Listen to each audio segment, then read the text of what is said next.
रघुवीर कादियान विधायक हमारे साथ मौजूद हैं। सर, आज दिल्ली आए हैं आप, मीटिंग चल रही है पूर्व मुख्यमंत्री भूपेंद्र सिंह हुड्डा के निवास पर। क्या एजेंडा है सर, किन एजेंडे को लेकर? एजेंडा का तो पता लगेगा, क्योंकि हमें तो मैसेज मिला था कि 1 बजे मीटिंग है विधायकों की, तो उस मीटिंग को अटेंड करने के लिए हम आए हैं। क्या एजेंडा है क्या नहीं, ये अंदर सभी विधायक यहाँ पर मौजूद हैं। जानकारी है कि आप लोग यहाँ से छत्तीसगढ़ के लिए रवाना होंगे? नहीं, वो पता है ना, एजेंडा का मुझे नहीं पता क्या है।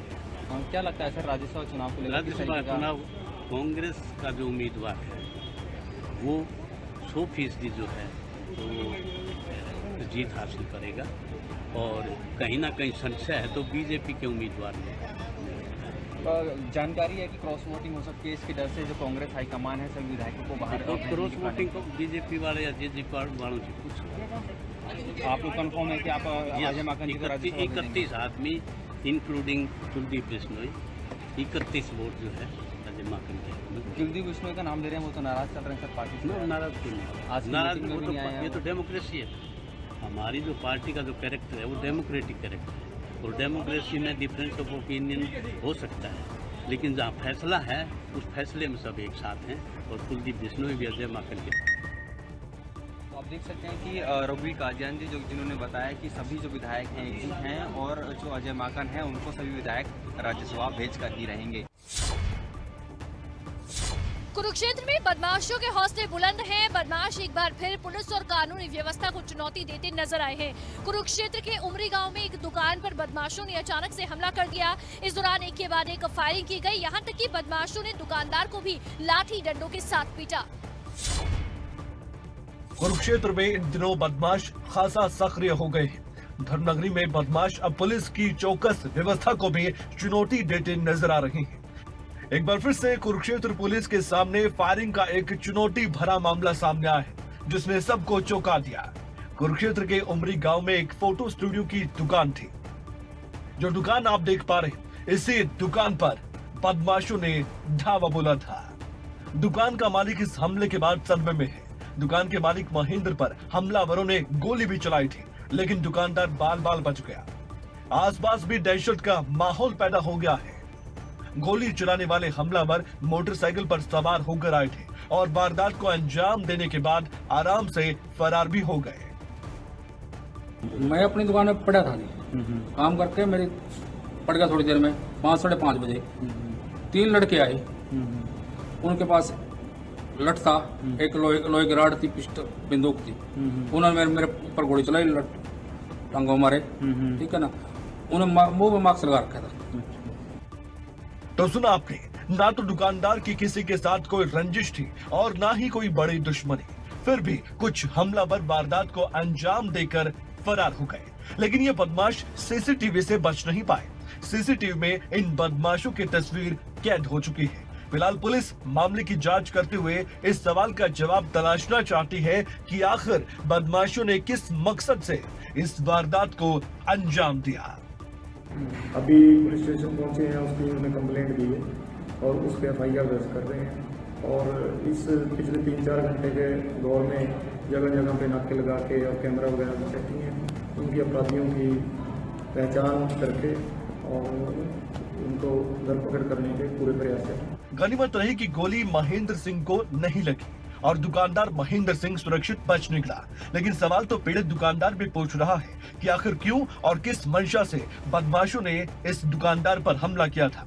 देखना होगा कि बेखौफ बदमाशों को कब तक पुलिस सलाखों के पीछे धकेलती है। गनीमत रही कि दुकानदार महेंद्र सिंह को गोली नहीं लगी और वह वहां से सुरक्षित बच निकला। लेकिन इस समय महेंद्र सिंह भी सवाल पूछ रहा है कि आखिर क्यों और किस मंशा के साथ बदमाशों ने उस पर हमला किया है। लेकिन फिलहाल देखना ये होगा कि पुलिस कब तक इन बदमाशों तक पहुंचती है और कब इन्हें सलाखों के पीछे भेजा जाएगा। करनाल में अमन नाम के युवक की दर्दनाक हत्या कर दी गई।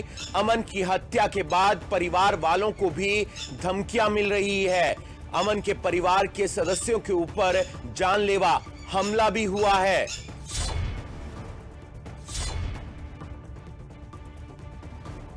अमन नाम के युवक के लिए इंसाफ की मांग करता उसका परिवार आज बेहद परेशान है, क्योंकि परिवार का सदस्य, एक पिता का बुढ़ापे का सहारा, एक बहन का इकलौता भाई आज इस दुनिया में नहीं है।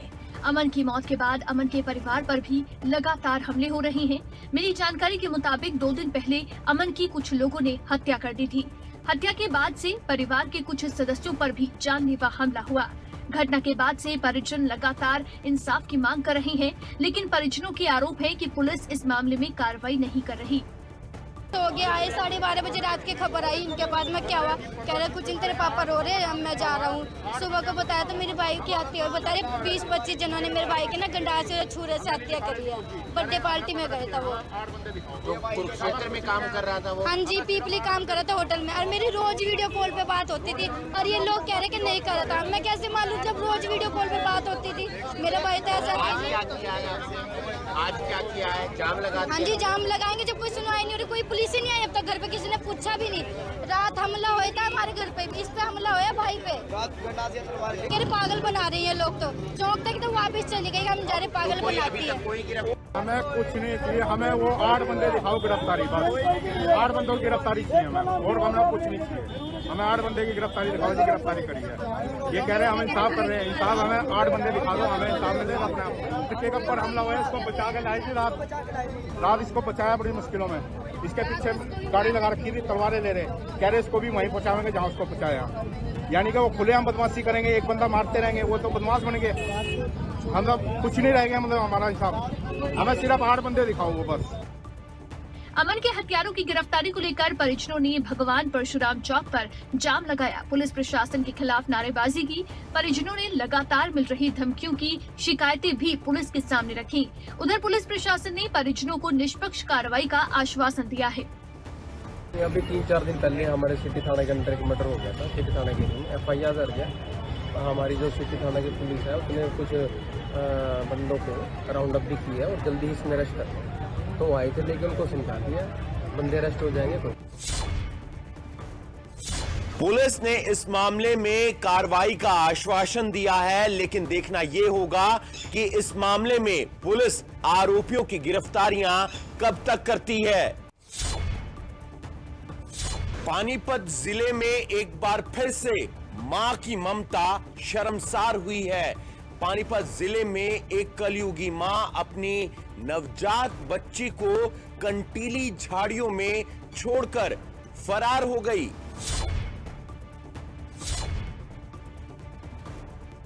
इंसानियत और मां की ममता को शर्मसार करती ये तस्वीरें पानीपत जिले की हैं, जहां बेटी बचाओ बेटी पढ़ाओ अभियान की बेकदरी नजर आई।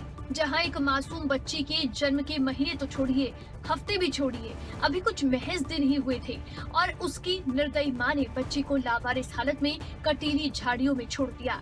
मां की ममता को शर्मसार करती ये घटना पानीपत जिले के उत्तर प्रदेश हाईवे पर स्थित झाजपुर गाँव के पास की है।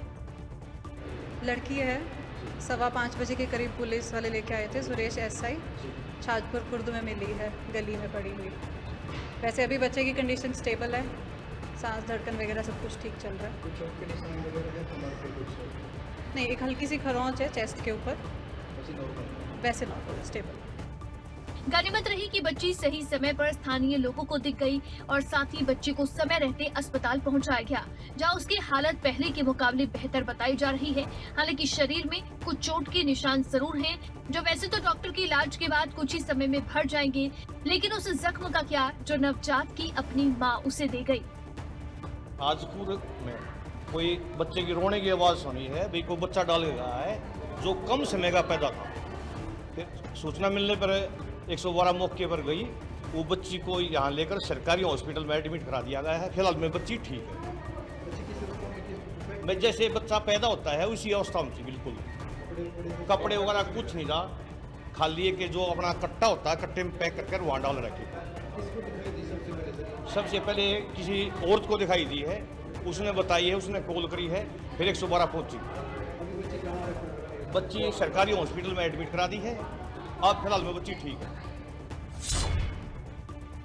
गनीमत ये रही कि समय रहते बच्ची को अस्पताल पहुंचाया गया, जहां पर बच्ची की हालत पहले के मुकाबले बेहतर बताई जा रही है।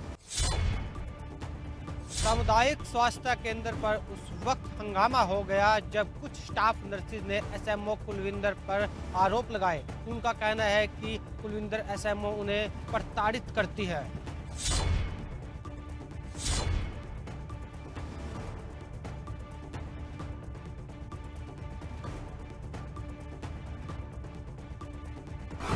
एक बात करने के लिए अंदर गए, हमें बोला जाता है कि इनको रूम से बाहर ले जाओ। जिन नर्सों को मरीजों की देखभाल करनी है, जिन एसएमओ मैडम को नर्सों के साथ मिलकर सामुदायिक स्वास्थ्य केंद्र में सुविधाओं को बढ़ाना है, वही आपस में उलझते नजर आ रहे हैं। दरअसल मामला सामुदायिक स्वास्थ्य केंद्र सरस्वती नगर का है, जहां स्टाफ नर्सों ने एसएमओ डॉक्टर कुलविंदर सिंह के रवैये से परेशान होकर सामुदायिक स्वास्थ्य केंद्र में जमकर हंगामा किया। उनका आरोप है कि एसएमओ डॉक्टर कुलविंदर कौर हर समय उनसे अभद्र व्यवहार करती हैं और दूसरे स्टाफ के साथ मिलकर तंग करने के भी आरोप लगाए गए हैं।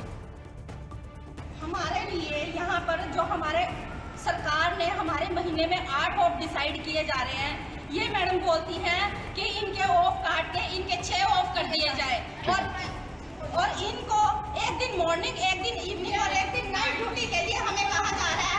डिस्ट्रिक्ट में ऐसा कोई भी हॉस्पिटल नहीं है जहाँ पे स्टाफ नर्सेस के ऐसे स्टेट में 8 ऑफ पूरे ऐसे ड्यूटी लगाई जा रही है। स्टेट में 6 ऑफ मिलते, हम 6 ऑफ लेने को जा रहे हैं। ये स्टाफ नर्स डॉक्टर्स की भी पोल खोलती नजर आई। इनका कहना था कि वो खुद डॉक्टर्स का काम करते हैं, रात को एक भी डॉक्टर नाइट शिफ्ट में नहीं होता, जिसके कारण उन्हें खुद ही मरीजों का इलाज करना पड़ता है।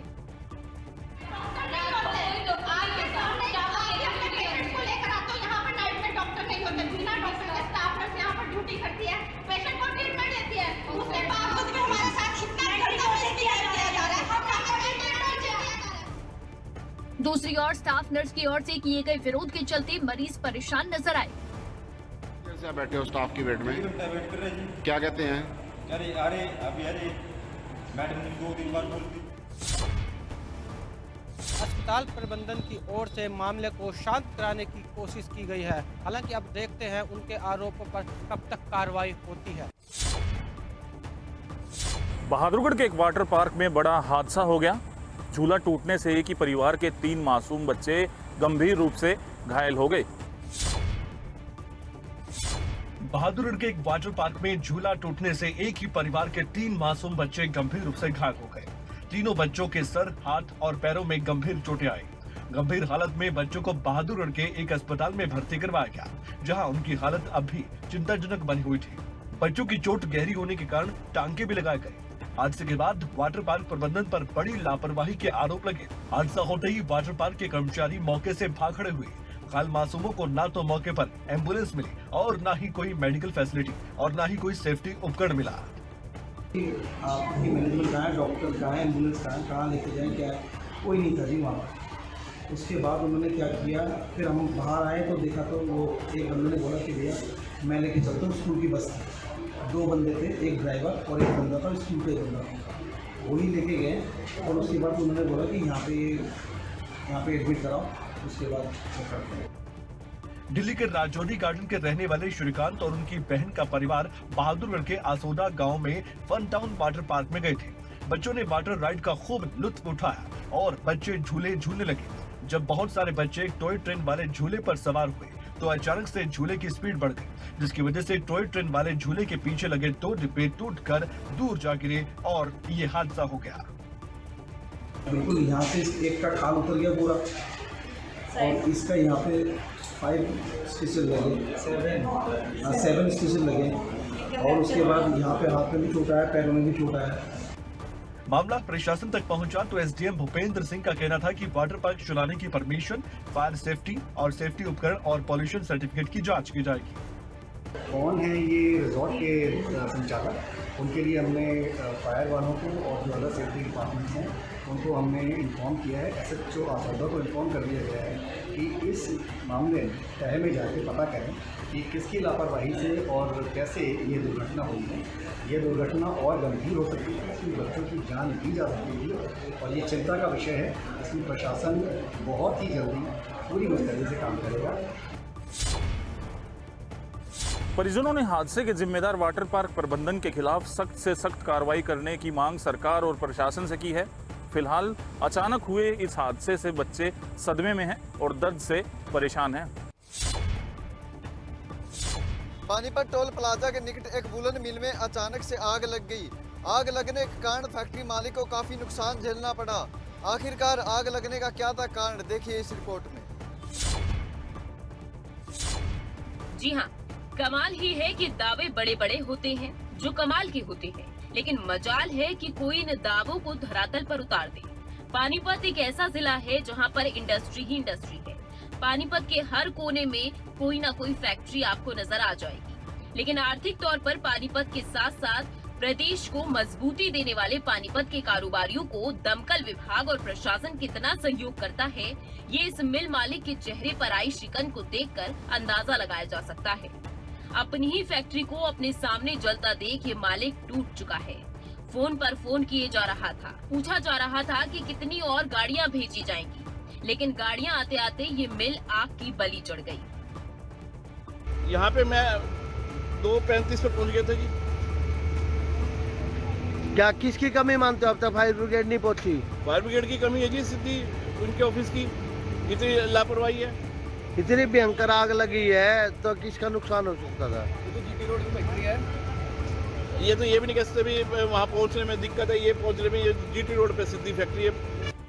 जी हाँ, कोई तंग गली नहीं, कोई मोहल्ला नहीं, बल्कि नेशनल हाईवे के नजदीक ताऊ देवीलाल स्टेडियम के साथ ही ये सूर्या वुलन मिल मौजूद है, जो अब आग की लपटों में घिरने के बाद खाक हो चुकी है। फैक्ट्री मालिक पहुंच चुका था, आसपास के लोग भी पहुंच चुके थे, पत्रकार भी अपना काम करने के लिए मौके पर थे, लेकिन समय पर मौजूद नहीं थे तो बस दमकल के वो कर्मी जो इस फैक्ट्री मालिक का नुकसान होने से बचा सकते थे। नुकसान पर सकता हो जी अगर टाइम पे 10-15 ये फायर ब्रिगेड फटाफट आ जाती तो। ये तो देखो आप सारी सुहा होगी, पहले थोड़ी सी इससे पहले अभी कुछ नहीं कह सकते। फायर ब्रिगेड को फोन करे 1.5 घंटा हो गया, कम से 1.5 घंटा। अभी तक कोई फायर ब्रिगेड नहीं पहुंची, सिर्फ एक फायर ब्रिगेड आई है अभी तक, और उसका भी पानी खत्म हो लिया। जिस दौरान आग लगी उस दौरान का मंजर आपने खुद देखा। दरअसल एक मशीन से निकली चिंगारी की वजह से फैक्ट्री में ये आग फैली। करीब 2:30 बजे ये आग लगी। दमकल की गाड़ियों ने आग पर काबू पाने का भरपूर प्रयास तो किया था, लेकिन काफी देरी के बाद। अब अगर किसी के साथ भी ऐसी अनहोनी हो तो वो ध्यान रखे कि इंतजाम खुद ही कर ले, वरना किसी के साथ भी ऐसा हो सकता है। जिस दौरान आग लगी थी उस दौरान का मंजर तो आपने तस्वीरों में देख ही लिया, लेकिन जिस समय दमकल विभाग की गाड़ियां पहुंची उस समय यह आग एक भीषण रूप ले चुकी थी। गुरुग्राम में एक पत्नी ने अपने भाई के साथ मिलकर पति की जमकर पिटाई कर दी। घरेलू विवाद के कारण पत्नी ने अपने पति के साथ मारपीट की है।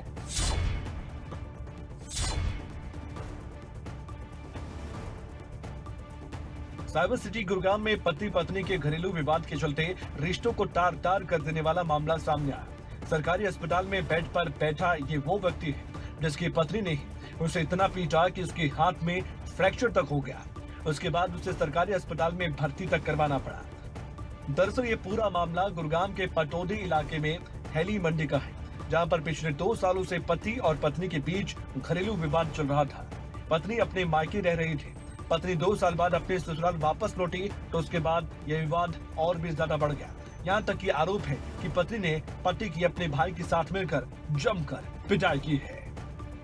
मारपीट ये बीवी ने की है जी मेरे साथ। छत पे से मेरे को ईंट पत्थर मारे हैं। मेरे बेटे को, ये हिमांशु है मेरा बेटा 12-13 साल का, इसको भी ईंट फेंक के मारी है जी। और लोग साथ थे, इसका फादर हुकमचंद और इसका भाई करमवीर, एक राजवीर और सविता मेरी वाइफ और वो लड़का युवराज। ये लोग 5 लोग थे जी छत पे से, जो इन्होंने ईंट पत्थरों से हमला किया है। इसमें मेरे हाथ की हड्डी टूट गई है, मैंने एक्सरा कराया है यहाँ पे सब।